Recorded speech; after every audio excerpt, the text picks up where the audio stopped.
To all of you here today who've worked so long and hard to see this day come, my thanks and the thanks of a nation go out to you.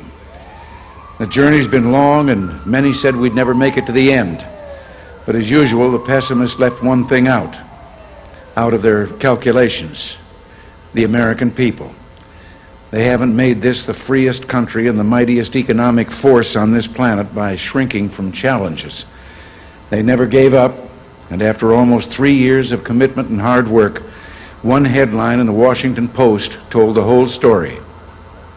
The impossible became the inevitable, and the dream of America's fair share tax plan became a reality.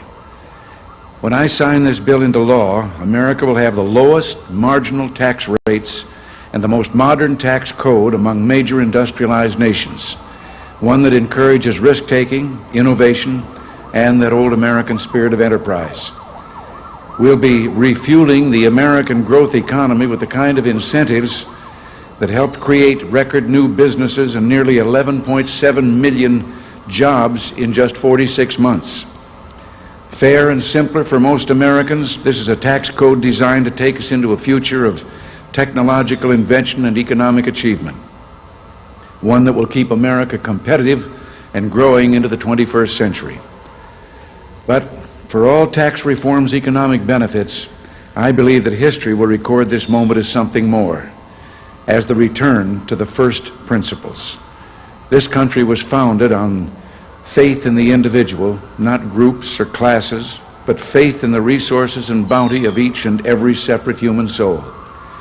Our founding fathers designed a democratic form of government to enlist the individual's energies and fashioned a Bill of Rights to protect its freedoms.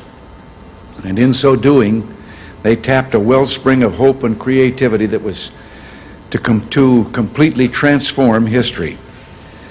The history of these United States of America is indeed a history of individual achievement. It was their hard work that built our cities and farmed our prairies, their genius that continually pushed us beyond the boundaries of existing knowledge, reshaping our world with the steam engine, polio vaccine, and the silicon chip. It was their faith in freedom and love of country that sustained us through trials and hardships and through wars. And it was their courage and selflessness that enabled us to always prevail. But when our founding fathers designed this government of, by, and for the people, they never imagined what we've come to know as the progressive income tax.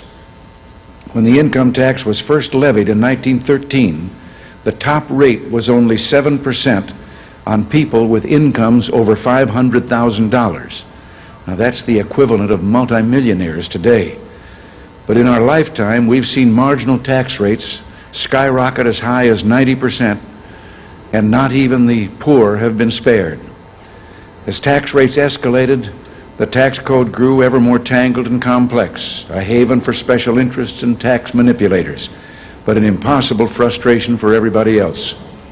Blatantly unfair, our tax code became a source of bitterness and discouragement for the average taxpayer.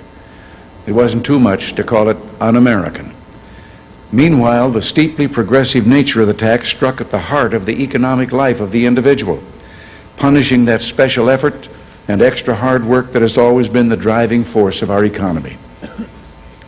As government's hunger for ever more revenues expanded, families saw tax cuts, or taxes, I should say, cut deeper and deeper into their paychecks, and taxation fell most cruelly on the poor, making a difficult climb up from poverty even harder. Throughout history, the oppressive hand of government has fallen most heavily on the economic life of the individuals, and more often than not, it is inflation and taxes that have undermined livelihoods and constrained their freedoms. We should not forget that this nation of ours began in a revolt against oppressive taxation.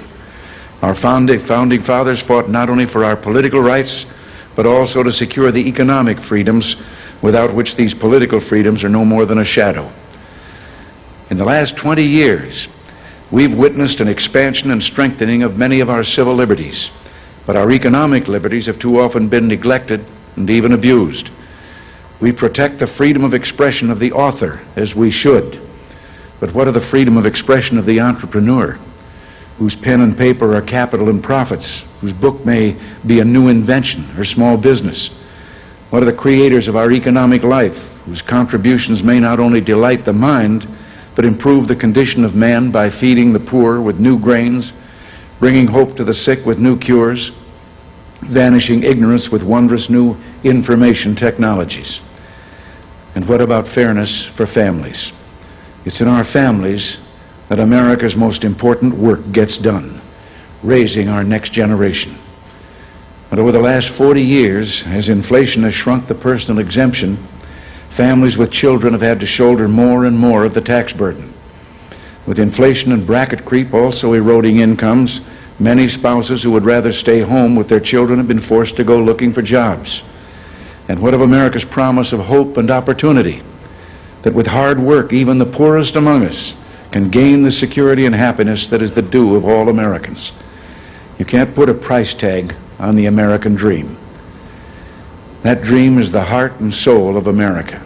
It's the promise that keeps our nation forever good and generous, a model and hope to the world.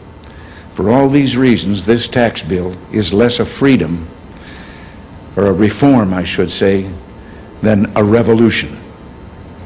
Millions of working poor will be dropped from the tax rolls altogether, and families will get a long overdue break with lower rates and an almost doubled personal exemption. We're going to make it economical to raise children again. Flatter rates will mean more reward for that extra effort, and vanishing loopholes and a minimum tax will mean that everybody and every corporation pay their fair share. And that's why I'm certain that the bill I'm signing today is not only an historic overhaul of our tax code and a sweeping victory for fairness, it's also the best anti-poverty bill, the best pro-family measure, and the best job creation program ever to come out of the Congress of the United States. And now that we've come this far, we cannot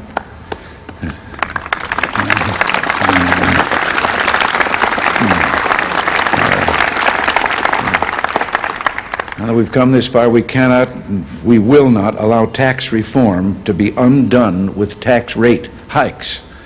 We must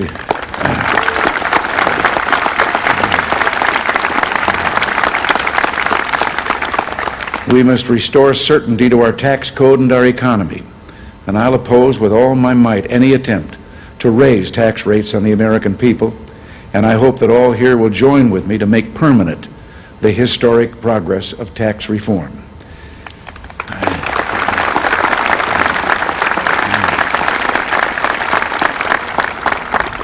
I think all of us here today know what a Herculean effort it took to get this landmark bill to my desk. That effort didn't start here in Washington, but began with the many thinkers who have struggled to return economics to its classical roots, to an understanding that ultimately the economy is not made up of aggregates like government spending and consumer demand, but of individual men and women, each striving to provide for his family and better his or her lot in life. But we must also salute those courageous leaders in the Congress who've made this day possible. To Bob Packwood, Dan Rostenkowski, Russell Long, John Duncan, and Majority Leader Bob Dole, to Jack Kemp, Bob Caston, Bill Bradley, Dick Gephardt, who pioneered with their own versions of tax reform, I salute all you and all the other members of the Senate and House whose efforts paid off and whose votes finally won the day.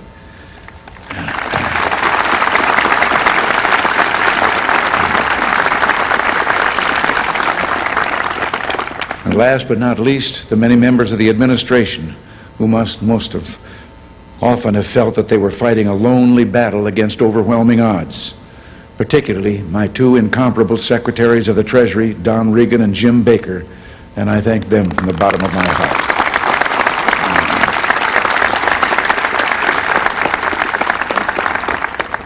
I feel like we've just played the World Series of tax reform, and the American people won.